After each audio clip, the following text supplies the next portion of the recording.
नमस्कार। राजस्व लेखपाल भर्ती परीक्षा 2020 के लिए संचालित हिंदी की 500 प्रश्नों की इस बृहद श्रृंखला में मैं आशुतोष आप सभी का स्वागत करता हूं।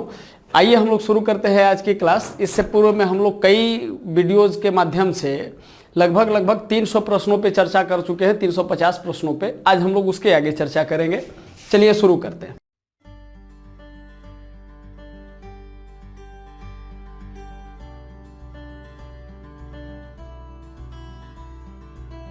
क्या आप राजस्व लेखपाल भर्ती परीक्षा 2020 के लिए तैयारी कर रहे हैं? तो जुड़िए हमारे 90 दिन के क्रैश कोर्स प्रोग्राम से। इस क्रैश कोर्स का उद्देश्य छात्रों को घर बैठे राजस्व लेखपाल परीक्षा की संपूर्ण तैयारी करवाना है। वीडियो लेक्चर्स, नोट्स और टेस्ट सीरीज के माध्यम से लेखपाल के पूरे पाठ्यक्रम को पढ़ाना और अभ्यास कराना ही हमारा लक्ष्य है, जिसमें आपको मिलेंगे राजस्व लेखपाल के संपूर्ण पाठ्यक्रम को कवर करने के लिए अनुभवी शिक्षकों द्वारा वीडियो लेक्चर्स। साथ ही मिलेगा वीडियो लेक्चर्स में पढ़ाए गए टॉपिक्स का टॉपिक वाइज नोट्स पीडीएफ में। वीडियो लेक्चर्स ज्वाइन करने वाले छात्रों को फ्री टेस्ट सीरीज, जिसमें कि 10 ऑनलाइन टेस्ट और उनकी व्याख्यात्मक हल वाली पीडीएफ होगी, दी जाएगी। ध्यान दें, यह टेस्ट सीरीज परीक्षा से 1 से 1.5 माह पूर्व शुरू होगी। 10 मई से ऑनलाइन वीडियो क्लासेस स्टार्ट होंगी तथा शुरुआती दिनों में आपको 2 वीडियो क्लासेस दी जाएंगी, जिसकी संख्या धीरे धीरे बढ़ाई जाएगी। वीडियो लेक्चर्स में किसी भी एक विषय के टॉपिक के पूरा होते ही उस टॉपिक की पीडीएफ रिवीजन करने के लिए दी जाएगी। वीडियो लेक्चर्स में आपके प्रश्नों एवं डाउट्स का निराकरण संबंधित शिक्षक द्वारा एक ही वीडियो में अलग से वीडियो बनाकर किया जाएगा। जिन आशंकाओं का निवारण व्यक्तिगत रूप से किया जा सकता है, उनके लिए व्यक्तिगत मार्गदर्शन भी दिया जाएगा। सभी वीडियो लेक्चर्स पहले से ही रिकॉर्डेड होंगे तथा लाइव क्लास नहीं होगी, जिससे छात्र अपनी सुविधा के अनुसार किसी भी समय वीडियो लेक्चर्स को देख सकेंगे। वीडियो लेक्चर्स एंड्रॉयड ऐप के माध्यम से आपको दिए जाएंगे तथा वीडियो को ऐप में ही डाउनलोड कर कितनी भी बार देखने की सुविधा मिलेगी। करंट अफेयर से संबंधित वीडियो परीक्षा की निर्धारित तिथि से 20 दिन पहले दिए जाएंगे। यदि परीक्षा के पाठ्यक्रम में कोई बदलाव आता है तो हम उस बदलाव के अनुसार कोर्स को भी अपडेट करेंगे। ये हमारी नैतिक जिम्मेदारी भी है। तो जुड़िए हमारे राजस्व लेखपाल भर्ती परीक्षा 2020 के 90 दिन के क्रैश कोर्स प्रोग्राम से। अधिक जानकारी के लिए 9506742546 पर लेखपाल लिखकर व्हाट्सएप करें या कॉल करें।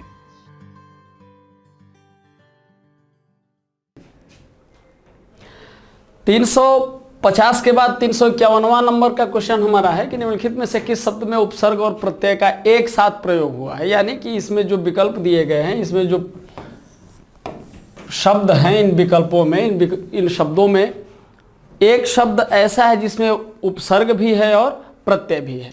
तो निश्चित रूप से देखिए, हम लोग आगे बढ़े इससे पहले मैं एक और निवेदन जो हमेशा करता आया हूँ वो ये करूँगा पुनः एक बार कि आप लोग भी साथ साथ कमेंट करते हुए चलें और हम लोग इस सीरीज के माध्यम से, इस श्रृंखला के माध्यम से अपने मूल्यांकन की बात तो करते ही हैं, साथ में अति संभावित प्रश्नों की महत्वपूर्ण व्याख्या को भी हम लोग बड़े विस्तार से समझते हैं।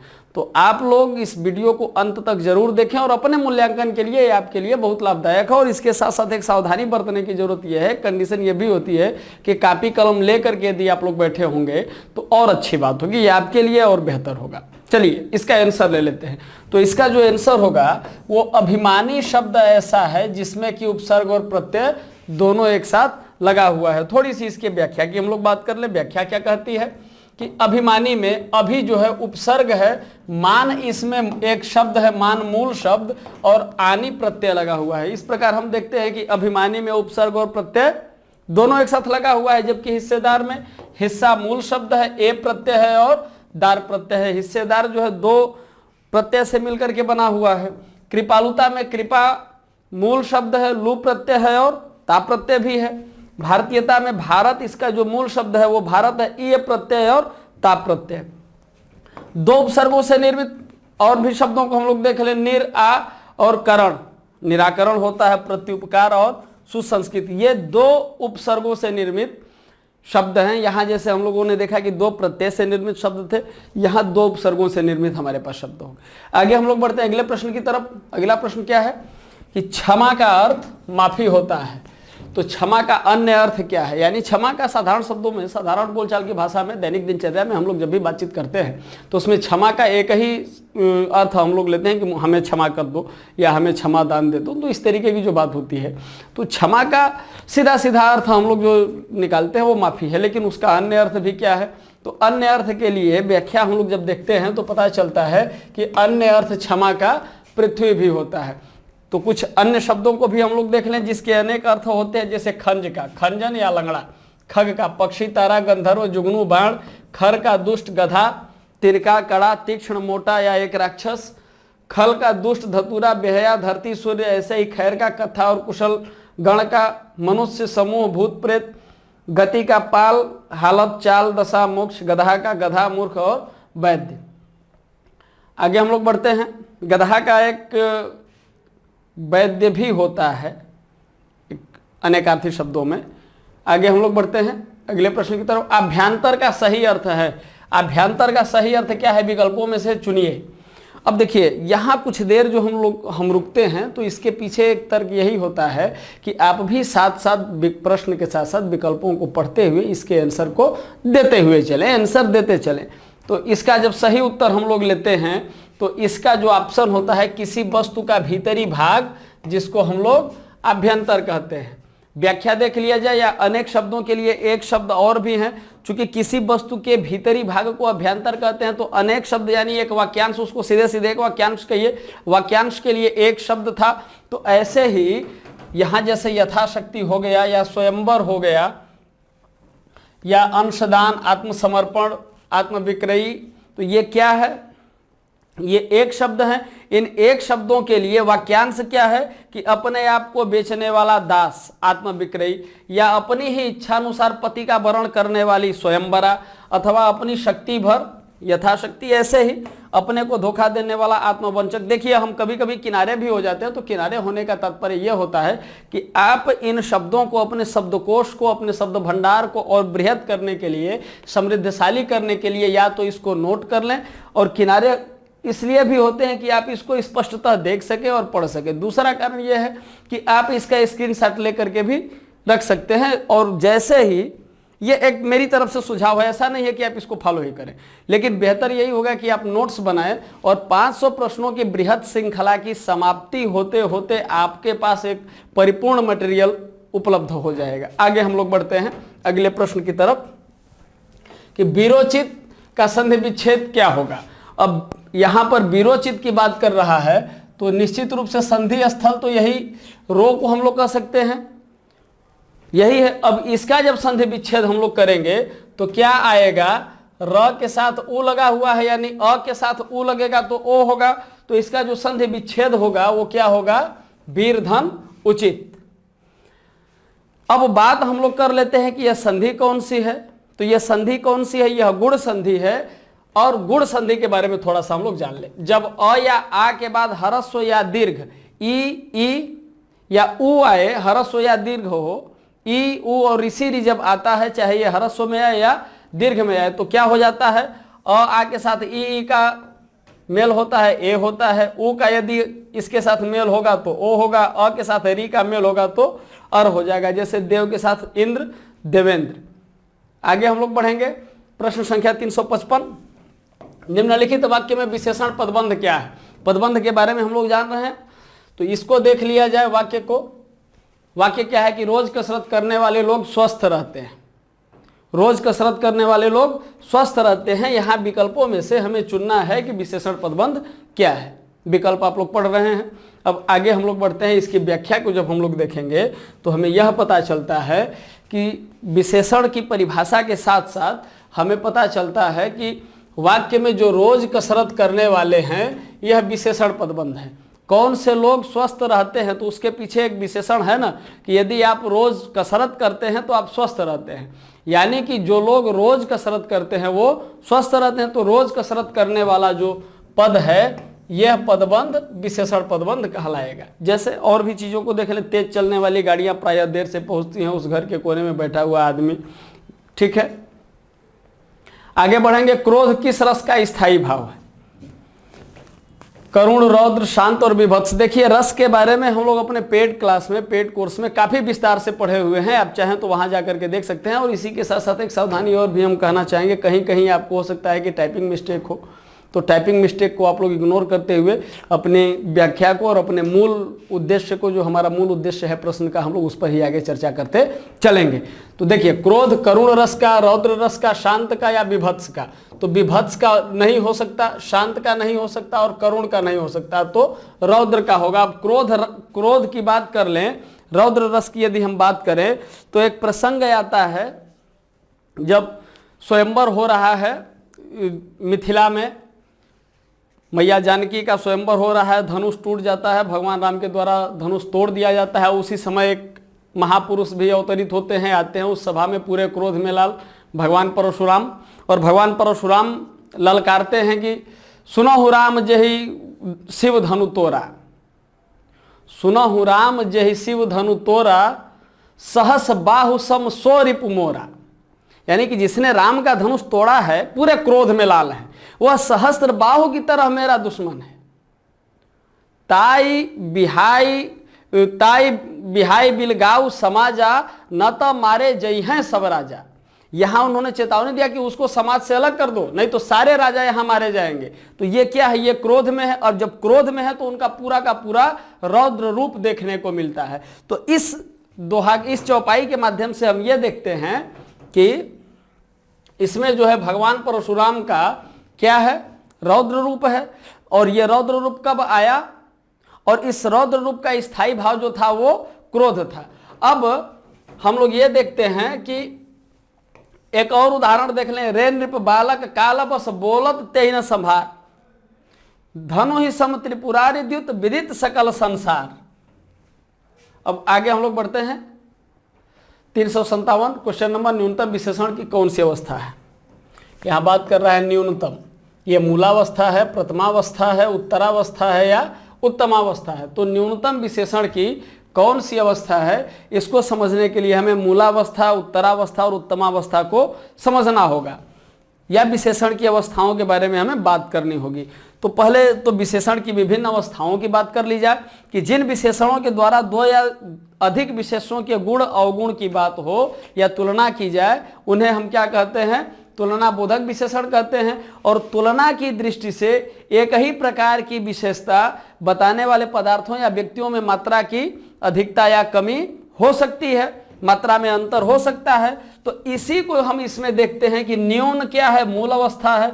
अब न्यून से उत्तर क्या होगा, न्यूनतर होगा। और इसकी सबसे उत्तम अवस्था क्या होगी, न्यूनतम होगी। माने यदि यहाँ से हम चल रहे हैं और माइनस में ही हमें जाना है, तो -1, -2, -3, ये यदि 0 डिग्री है तो अब इसके आगे या पीछे हम लोग बढ़ेंगे, या तो बेहतर होगा या तो कम होगा। तो जब भी न्यूनतम की हम लोग बात करते हैं, घटते क्रम में बात करते हैं, तो अत्यंत न्यूनतम जो है, अत्यंत न्यून है, उसको न्यूनतम कहेंगे। इससे थोड़ा सा ज़्यादा न्यूनतर होगा, और न्यून का तो अर्थ ही होता है कम होना। तो इस तरह से हमारा जो उत्तर है वो डी सही है, न्यूनतम उत्तमावस्था है। आगे हम लोग बढ़ेंगे कि तुलना के विचार से विशेषणों की 3 अवस्थाओं को देखने के बाद कुछ अन्य शब्द हैं जो अपने मूल अवस्था में हैं, और इनका प्रिय का उत्तरावस्था प्रियतर हुआ और उत्तमावस्था क्या हो जाएगा, प्रियतम हो जाएगा। तो हम चाहेंगे कि आप लोग इसको एक बार नोट कर लें। देखिए मूल उद्देश्य हमारा क्या है, कि मूल उद्देश्य हम लोगों का यह है कि हम लोग अधिक से अधिक अपने अभ्यास को करें, ना कि हम लोग विषय पढ़ें। विषय पढ़ने के लिए लेक्चर तैयार है, वहां जाकर के हम लोग विषय पढ़ सकते हैं। तो यहाँ अभ्यास की हम लोग बात कर रहे हैं। आगे बढ़ते हैं अगले प्रश्न की तरफ। यह कहानी रोचक है, यह विशेषण का कौन सा भेद है। यह कहानी रोचक है, यह विशेषण का कौन सा भेद है, संकेतवाचक, निश्चित संख्यावाचक, सर्वनामिक या गुणवाचक।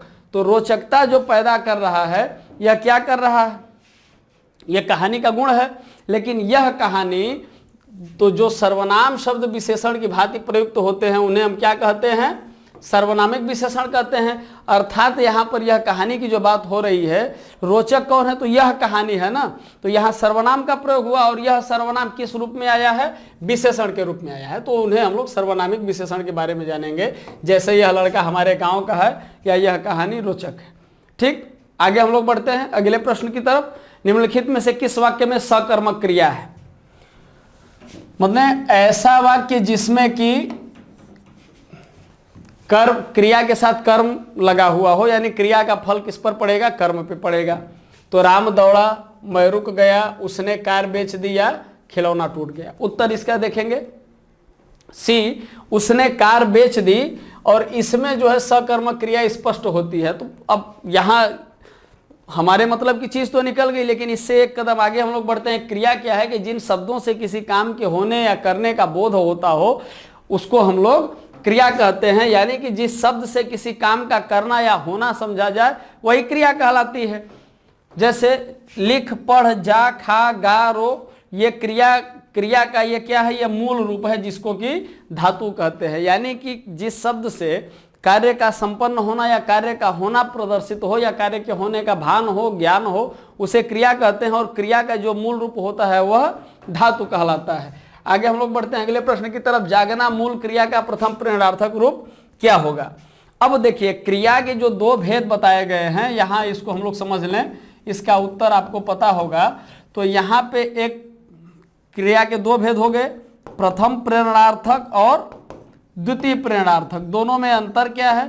तो प्रथम प्रेरणार्थक यह कहता है जिसमें कर्ता स्वयं प्रेरक बनकर के उपस्थित हो, या कर्ता स्वयं प्रेरक का कार्य करते हुए कार्य को स्वयं करे, यानी कि जो कार्य स्वयं कर्ता के द्वारा संपादित होता है वहां पर प्रथम प्रेरणार्थक क्रिया होगी।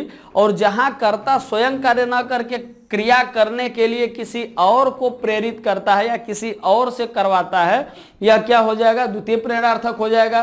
तो अब जागना मूल क्रिया है, तो जागना मूल क्रिया का प्रथम प्रेरणार्थक स्वरूप क्या होगा?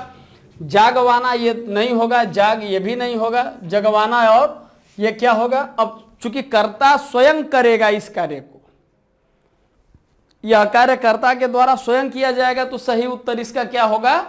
जगाना।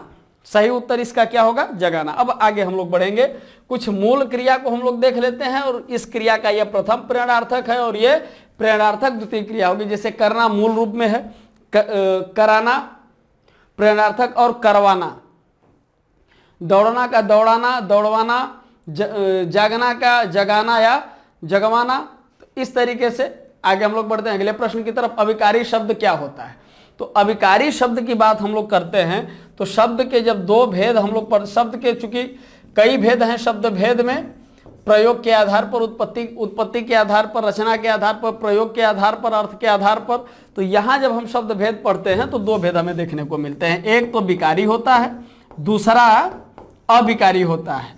विकारी का मतलब ये होता है कि जिसमें विकार पैदा हो या जिसमें विकार उत्पन्न हो जाए, या जो परिवर्तनशील हो, जिसमें परिवर्तन हो जाता हो, लिंग वचन कारक का प्रभाव जिस पर पड़ता हो। देखिए, अविकारी शब्द ऐसा है जिसमें कि विकार उत्पन्न नहीं होता है, यह अपने मूल स्वरूप में रहते हैं, इनके अर्थ में कोई परिवर्तन नहीं होता। जब अर्थ में कोई परिवर्तन नहीं होता तो इसको हम कह सकते हैं कि ये अव्यय है, यानी इनका व्यय नहीं हो सकता। जब परिवर्तन नहीं होगा तो ये व्यय नहीं होगा, और जब व्यय नहीं होगा तो उसको हम अव्यय कहेंगे। अब विकल्पों में हम देखते हैं कि अव्यय हमारा कहाँ है, तो उत्तर हमारा सी सही है। आगे हम लोग बढ़ते हैं। अब चूंकि थोड़ा सा इसकी व्याख्या को हम लोग समझ लें, इसके चार भेद कौन कौन से होते हैं? क्रिया विशेषण, संबंध बोधक, समुच्चय बोधक और विस्मयादि बोधक। ये अव्यय के चार भेद होते हैं। आगे हम लोग बढ़ते हैं अगले प्रश्न की तरफ। अर्थ के आधार पर संबंधवाचक अव्यय को कितने भागों में विभक्त किया जाता है? 13, 14, 12 या 15? सही उत्तर इसका हम लोग ले लेते हैं। इसका सही उत्तर है ए। और अर्थ के आधार पर संबंध वाचक अव्यय के या संबंध बोधक अव्यय के कितने भेद हुए? 13। कौन कौन से? कालवाचक, स्थानवाचक, दिशावाचक, साधनवाचक, हेतुवाचक, विषयवाचक, व्यतिरेकवाचक, विनिमयवाचक, सादृश्यवाचक, विरोधवाचक, साहचर्यवाचक, संग्रहवाचक और तुलनावाचक। ये संबंध बोधक के 13 भेद हो गए। और इन भेदों के उदाहरण यहाँ दिए हुए हैं, जिससे ये प्रदर्शित होते हैं कि यह अव्यय है या ये कालवाचक है या स्थानवाचक है। ये अपने आप को परिभाषित करते हैं, इन शब्दों के माध्यम से इनको हम लोग परिभाषित करते हैं। आगे हम लोग बढ़ेंगे अगले प्रश्न की तरफ। निम्नलिखित शब्दों में पुल्लिंग का चयन कीजिए। हवा, दारा, कोयल या शिक्षा। देखिए, ये बड़ा आसान है और मुझे पता है कि इसका आंसर आपके पास है। तो अब आगे बढ़ते हैं, इसकी व्याख्या देख लेते हैं कि पुल्लिंग से स्त्रीलिंग हम लोग कैसे बनाते हैं? सही आंसर इसका सी है। अब पुल्लिंग से स्त्रीलिंग, जैसे भगवान का भगवती, धनवान का धनवती, कोयल का नर कोयल, चील का नर चील, लकड़ी का नर लकड़ी और भेड़ का नर भेड़। अब यहाँ पर हम लोग जब बात करते हैं कि वैकल्पिक शब्दों में कौन सा पुल्लिंग था, तो दारा पुल्लिंग था, जबकि शेष, हवा, कोयल, शिक्षा आदि शब्द स्त्रीलिंग थे। अब बात कर लेते हैं अगले प्रश्न की कि शब्द दांत इनमें से किस विकल्प को दर्शाता है? दांत स्त्रीलिंग है, पुल्लिंग है, नपुंसक लिंग है या उभय लिंग है? तो अब यहाँ पर हम लोग बात करेंगे कि दांत जो है लिंग की दृष्टि से पुल्लिंग को दर्शाता है। क्यों? क्योंकि शरीर के अवयवों या अंगों के नाम पुल्लिंग होते हैं। हालांकि इसके कुछ अपवाद भी हैं, शरीर के अंगों के कुछ अपवाद, जैसे कि नाक, आंख, जीभ, कोहनी, कलाई, ये स्त्रीलिंग में आते हैं। लेकिन अमूमन बहुधा हम लोग देखते हैं तो शरीर के अंग पुल्लिंग में ही रहते, तो जो अपवाद हैं उनको हम लोग अलग कर लें, हमें स्पष्ट हो जाएगा कि क्या शरीर के अंगों में स्त्रीलिंग कौन सा है और पुल्लिंग कौन सा है। अगले प्रश्न की तरफ हम लोग बढ़ेंगे। सदा एक वचन में प्रयुक्त होने वाले शब्दों को चुनिए। होश, लोग, हस्ताक्षर, जनता, प्राण, बाल, चर्चा और जनता। हमेशा एक वचन में प्रयुक्त होने वाले शब्दों को चुनना है और इसमें दो शब्द हैं। कौन सा शब्द युग्म जो है हमेशा एक वचन में प्रयुक्त होता है? अब हम लोग प्रश्न के आधार पर उत्तर लेते हैं। तो चर्चा और जनता जो है सदैव एक वचन में प्रयुक्त होता है, लेकिन ऐसे कितने शब्दों को हम लोग याद रखेंगे? तो क्यों ना इसकी परिभाषा कोई समझ लें, इसके मूल कारण कोई समझ लें, जिसकी वजह से यह तय होता है कि यह स्त्रीलिंग होगा और यह पुल्लिंग होगा। तो देखिए, व्यक्तिवाचक, द्रव्यवाचक और भाववाचक जो संज्ञाएं होंगी, यानी कि व्यक्तिवाचक हो, भाववाचक हो और द्रव्यवाचक हो, ये जो संज्ञाएं होंगी, ये इसमें जो भी संज्ञाएं समाहित होंगी ये सदैव एक वचन में प्रयुक्त होती हैं। इसके अलावा कुछ ऐसे शब्द हैं जिनका हिंदी में प्रयुक्त होता है, वो भी प्रायः एक वचन में प्रयुक्त होते हैं, जैसे चर्चा, जनता, वर्षा, सूरज, ईश्वर, पृथ्वी, प्रजा, खेल, हर कोई, प्रत्येक। ये किसमें प्रयुक्त होते हैं? एक वचन में। लेकिन इसके साथ साथ कुछ कंडीशन भी है, एक बवाल भी है।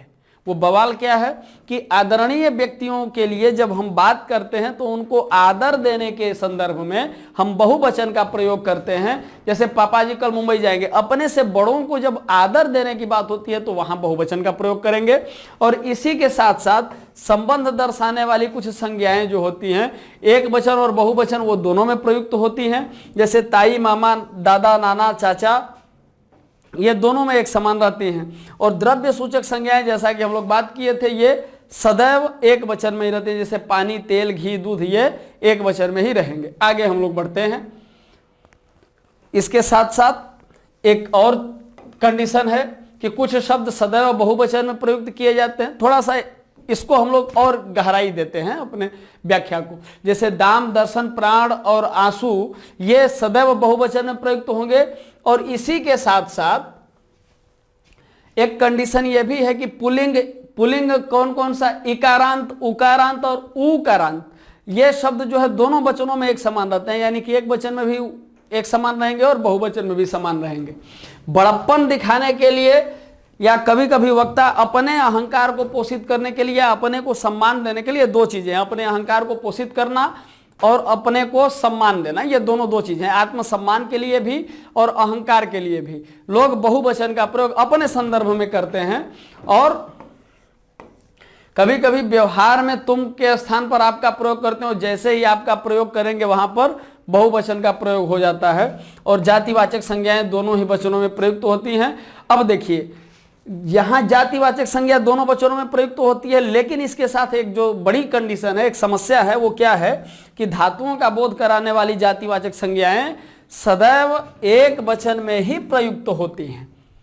यानी कि जातिवाचक संज्ञाएं दोनों वचनों में प्रयुक्त होती हैं, लेकिन एक कंडीशन है। वो कंडीशन क्या है कि जैसे ही धातुओं का बोध कराने वाली जातिवाचक संज्ञा होगी, उसका प्रयोग हम किस में करेंगे? एक वचन में करेंगे। आगे हम लोग बढ़ते हैं। अगला प्रश्न है, लड़के ने पुस्तक पढ़ी है, वाक्य का काल है। लड़के ने पुस्तक पढ़ी है, थोड़ा सा इसको देखिए, ये कौन सा काल है? सामान्य वर्तमान, पूर्ण वर्तमान, संदिग्ध वर्तमान या संभाव्य वर्तमान? तो लड़के ने पुस्तक पढ़ी है, यह बी होगा, यानी कि इसमें पूर्ण वर्तमान काल है कि लड़के ने पुस्तक पढ़ी है, यह पूर्ण वर्तमान है। अब पूर्ण वर्तमान की पहचान कैसे है कि हिंदी के वाक्यों के अंत में चुका है, चुकी है, चुके हैं आते हों तो, या दूसरी कंडीशन क्या कि क्रिया के अंत में या ई ए अक्षर और क्रिया के बाद में है, हैं और हूं शब्द आए तो उसे हम क्या कहेंगे, पूर्ण वर्तमान कहेंगे। ये पूर्ण वर्तमान का पहचान है। जैसे उसने खाना खाया है, चिट्ठी भेजी गई है, वह आया है, मैं आया हूं। ये उदाहरण किसके हैं, पूर्ण वर्तमान के उदाहरण है। अगला प्रश्न हम लोग देखेंगे, अनेकार्थी शब्द अब्ज के लिए इस गलत विकल्प का चयन कीजिए। यानी कि इसमें अब्ज के कई अर्थ हैं और इन चारों विकल्पों में एक शब्द ऐसा है जो कि इसका अर्थ नहीं है। तो अब थोड़ा सा अनेकार्थी शब्दों के बारे में व्यापक तरीके से हम लोग चर्चा कर लें। तो अब्ज के जो अर्थ हैं वो कमल, चंद्रमा, कपूर, शंख, अर्थात अब्ज का कोई भी अर्थ मेघ नहीं होता, यानी अब्ज का अर्थ बादल नहीं होता। तो कुछ अनेकार्थी शब्द हमारे पास होने चाहिए, तो आपके लिए समर्पित है। जैसे भव का संसार, शुभ मेघ जन्म, कैरय का कुमुद कमल, शत्रु ठग कमल का हिरण पंकज तांबा आकाश।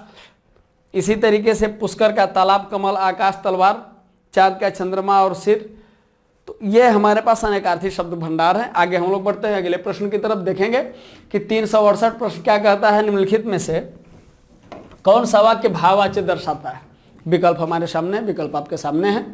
इसमें से कौन सा वाक्य ऐसा है जो भाववाच्य दर्शाता है। ठीक, अब आगे हम लोग बढ़ते हैं, इसका उत्तर हम लोग ले लेते हैं। तो इसका उत्तर सी होगा कि मुझसे खाया नहीं जाता, यह भाववाच्य को दर्शाता है। अब भाववाच्य से कुछ ऐसे शब्दों को भी हम लोग देख रहे हैं जो कर्तृवाच्य से कर्मवाच्य में कैसे बदले जाते हैं। तो गर्मियों में लोग खूब नहाते हैं, कर्मवाच्य क्या कहता है कि गर्मियों में लोगों से खूब नहाया जाता है। आगे हम लोग बढ़ेंगे अगले प्रश्न की तरफ। चारपाई शब्द है, चारपाई शब्द क्या है, रूढ़ है, योग रूढ़ है, यौगिक है या अर्थ तत्व है, ये क्या है। तो इसके आगे की हम लोग चर्चा करते हैं तो पता चलता है कि यह तो सी यानी योग रूढ़ है। और ये योग रूढ़ क्यों है कि यह यौगिक होते हुए भी जब कोई शब्द इकाई हो जाता है, एक इकाई के रूप में उसका प्रयोग तो होता है और उस इकाई का एक अर्थ होता है, यानी कि इन दोनों को अलग अलग कर देंगे तो जिस अर्थों में इस शब्द का प्रयोग हो रहा है उसका अर्थ गड़बड़ हो जाएगा। ठीक है, तो ये यौगिक होते हुए भी शब्द जब इकाई हो जाते हैं यानी सामान्य अर्थ को न प्रकट कर जैसे ही ये यौगिक होते हैं एक विशिष्ट अर्थ को प्रकट करते हैं, तो इन शब्दों को हम लोग योग रूढ़ कहते हैं। अर्थात ये रूढ़ हैं, ये यौगिक हैं और यौगिक होने के साथ ही ये इकाई हो जाते हैं यानी रूढ़ हो जाते हैं। इनको अलग नहीं किया जा सकता, जैसे ही आप अलग करेंगे इनका अर्थ क्या होगा, अर्थ बदल जाएगा। तो इस आधार पर हम देखते हैं कि ये उत्तर हमारा सी सही है। अब थोड़ा सा रूढ़ शब्द के भी उदाहरणों के बारे में हम लोग जान लें कि कई वर्णों के मेल से जो शब्द का निर्माण होता है और शब्द के खंड को शब्दांश कहते हैं। ऐसे शब्द जिनके खंड करने पर, पहले सीधे समझिए, कई वर्णों के सार्थक समूह को जिसका अर्थ निकलता है शब्द कहते हैं। और इस शब्द के जब हम विन्यास करते हैं, इसको खंड करते हैं, वो शब्दांश होता है। लेकिन ऐसे शब्द जिनके खंड करने पर शब्दांश सार्थक नहीं होते, अर्थात ऐसे शब्द जिनके खंडों के अर्थ नहीं होते, उन्हें रूढ़ शब्द कहते हैं। जैसे काम, काम में का और म ये दो शब्दों से मिलकर बना है, लेकिन इन दोनों को अलग कर दिया जाए तो इन दोनों शब्दों का कोई अर्थ नहीं है, दोनों वर्णों का कोई अर्थ नहीं है, इन शब्दांशों का कोई अर्थ नहीं है। ऐसे ही यौगिक क्या कहता है, यौगिक शब्द यह कहता है कि दो या दो से अधिक रूढ़ शब्दों से निर्मित शब्द जिनके सार्थक खंड होते हैं ये यौगिक होते हैं। जैसे गंगा जल, गंगा का भी सार्थक अर्थ है, गंगा का भी एक अर्थ है और जल का भी एक अर्थ है। योग रूढ़ शब्द क्या है कि ऐसे यौगिक शब्द जिनके खंडों के स्थान पर संपूर्ण शब्द का ही विशेष अर्थ होता है। जैसे जलज, गिरधर, पंचानन। तो यहां जलज का अर्थ कमल से हुआ, लंबोदर का अर्थ गणेश से हुआ, एक विशिष्ट अर्थ में इनका प्रयोग होता है, ये योग रूढ़ कहलाते हैं। अब योग रूढ़ को समझने के लिए एक चीज हमें यह समझना होगा कि बहुब्रीहि समास के जितने भी उदाहरण हैं वो योग रूढ़ शब्द में आते हैं। बहुब्रीहि समास के जितने उदाहरण हैं वो किसमें समाहित हैं, योग रूढ़ में समाहित है। आगे हम लोग बढ़ेंगे अगले प्रश्न की तरफ। आंखें खुलना मुहावरे का क्या अर्थ होता है। आंखें खुलना मुहावरे का अर्थ क्या होगा, क्या यह सही है भाई? आदमी जब सो करके उठता है, आंख सोया हुआ है, आंख जब खुलती है तो जब वो जागता है, सो करके उठता है, तभी ना आँख खुलती है, या बंद है आँख खुलना, आँख बंद कर लीजिए आँख खुल गई। लेकिन हम लोग जानते हैं कि मुहावरों की एक बड़ी विशेषता यह है कि इसका एक विशिष्ट अर्थ होता है। ये जिन शब्दों का इस्तेमाल हम लोग मुहावरे के अर्थ में करते हैं, वाक्य में जब मुहावरों का प्रयोग करते हैं, तो मुहावरों का वाक्यों में प्रयोग होते ही इनका अर्थ जो है एक विशिष्ट तरीके से हो जाता है, एक विशिष्ट अर्थ निकलता है। तो आंखें खुलने का विशिष्ट अर्थ क्या होगा कि सच्चाई का ज्ञान होना। अतः आंसर ए हमारा सही है। और इसी के साथ साथ कुछ और शब्दकोश आपके पास होने चाहिए, कुछ और मुहावरे। खून सूखना, डर जाना, खून खोलना, जोश में आना, खून पसीना एक करना, बहुत परिश्रम करना। आगे हम लोग बढ़ेंगे अगले प्रश्न की तरफ। विदाई का विलोम शब्द क्या होगा? विदाई का विलोम शब्द होगा प्रवाह, पुनः स्थापित करना, घर आना या लौटना। ये क्या होगा? अब देखिए, यहां पर विदाई का विलोम शब्द लौटना होता है, और विलोम का सीधा सा अर्थ यह होता है विपरीतार्थक, यानी विपरीत अर्थ देने वाले शब्द को हम विलोम शब्द के रूप में समझते हैं। तो कुछ विलोम शब्दों को हम लोग नोट कर लें, कुछ विलोम शब्दों को लिख लें जो हमारे लिए काफ़ी परिचयोपयोगी है। जैसे उन्नयन, अवनयन, उन्नति, अवनति, उन्नत, अनुन्नत या अवनत, उद्वेग का निरुद्वेग। ऐसे ही अगले प्रश्न की तरफ हम लोग बढ़ेंगे कि सापेक्ष का विलोम शब्द क्या होगा। सापेक्ष का विलोम शब्द निश्चित रूप से ये असापेक्ष होगा, निरपेक्ष होगा, निष्पक्ष होगा या आपेक्ष होगा। तो सापेक्ष का जो विलोम शब्द है वह निरपेक्ष होता है। असापेक्ष या निष्पक्ष, निष्पक्ष तो पक्षपात का विलोम हो जाएगा। आपेक्ष नहीं होगा, बल्कि वहां पर क्या हो जाएगा? निरपेक्ष हो जाएगा। कुछ और विलोम शब्दों के बारे में हम लोग जान लेते हैं। विलोम शब्दों को देख लें। यहाँ से विस्तारण का संकोचन, विस्तार का संक्षेप। अब विस्तारण का संकोचन है, विस्तारण का संक्षेपण नहीं है, संकोचन है। विस्तार का संक्षेप, विष का अमृत, विश्वास पात्र का विश्वासघाती, ऐसे विश्वसनीय का अविश्वसनीय, तेजस्वी का निस्तेज, तेज का मंद। आगे हम लोग बढ़ेंगे अगले प्रश्न की तरफ। इनमें से स्वर्ग का पर्यायवाची कौन सा नहीं है?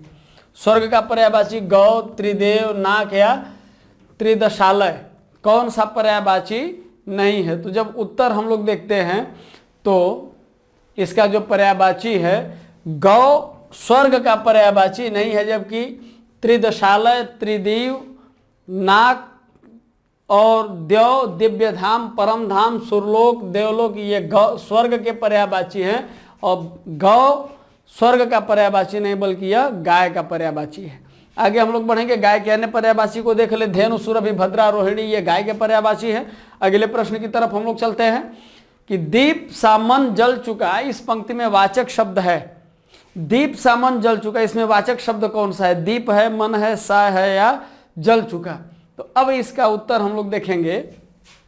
इससे पहले वाचक शब्द को हम लोग जान लें, उत्तर हमारा क्लियर हो जाएगा कि उपमेय और उपमान में समानता प्रकट करने वाला जो शब्द होता है उसे हम लोग वाचक शब्द कहते हैं। और वाचक शब्द कौन कौन से हैं? ज्यों, सम, सा, सी, तुल्य आदि। अब यहाँ पर हम पुनः वापस अपने प्रश्न पर चलेंगे तो कहता है कि दीप सा मन जल चुका, यानी कि उपमेय और उपमान में तुलना प्रकट करने वाला शब्द हमारा कौन सा था? सा था। यह समानता प्रकट कर रहा है कि दीप सा मन, यानी जो हमारा मन रहा वो जलने लगा। कैसे जल चुका? तो जैसे दीपक जलता है वैसे जल चुका। तो यहाँ समानता प्रकट की जा रही है, दीप सा। तो यहाँ जो सा शब्द है यह वाचक के रूप में, इसको हम लोग वाचक शब्द के रूप में समझेंगे। क्यों?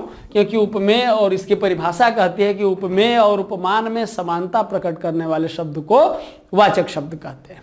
आगे बढ़ते हैं अगले प्रश्न की तरफ कि शुद्ध वाक्य का चयन करें। इस समय मोहन की आयु 20 वर्ष है। अब क्या कह रहा है कि वे चाहे भले ही ना आए लेकिन तुम्हें आना होगा। ये चार विकल्प हमारे सामने हैं। मध्यकालीन युग में कलाओं की बहुत उन्नति हुई। साहब ने कहा है कि किसी को अंदर आने न दिया जाए। तो सही उत्तर जो इसका होगा वो सही उत्तर क्या होगा? डी होगा, क्योंकि शुद्ध वाक्य है। साहब ने कहा है कि, यहाँ पर जैसे ही की लगा है, योजक लगा है, तो अब विराम चिन्हों की आवश्यकता नहीं है। योजक के द्वारा दोनों वाक्यों को मिला दिया गया। तो अब अशुद्ध वाक्यों को देख लिया जाए कि इसके स्थान पर सही वाक्य क्या होने चाहिए, कि आयु के स्थान पर अवस्था होनी चाहिए थी, और वे चाहे भले ही न आए पर तुम्हें आना होगा। अब यहाँ पर क्या होगा कि चाहे वे भले ही न आए, चाहे वे चाहे भले ही ना नहीं होगा, बल्कि चाहे वे भले ही ना आए पर तुम्हें आना होगा। ऐसे ही मध्यकालीन युग में कलाओं की बहुत उन्नति हुई। तो यहाँ पर क्या होगा कि मध्य काल में, जब यहाँ मध्यकालीन है तो युग की कोई जरूरत नहीं, क्योंकि यहाँ मध्यकाल ही हमारे लिए पर्याप्त है। तो मध्यकाल में कलाओं की बहुत उन्नति हुई, ये हमारे लिए पर्याप्त था। आगे हम लोग बढ़ते हैं कि आज का 25 प्रश्नों की यह श्रृंखला हम लोगों की आज की कक्षा के साथ ही समाप्त होती है, और फिर हम लोग अगली श्रृंखला में मिलते हैं, अगले वीडियो में मिलेंगे। तब तक के लिए नमस्कार।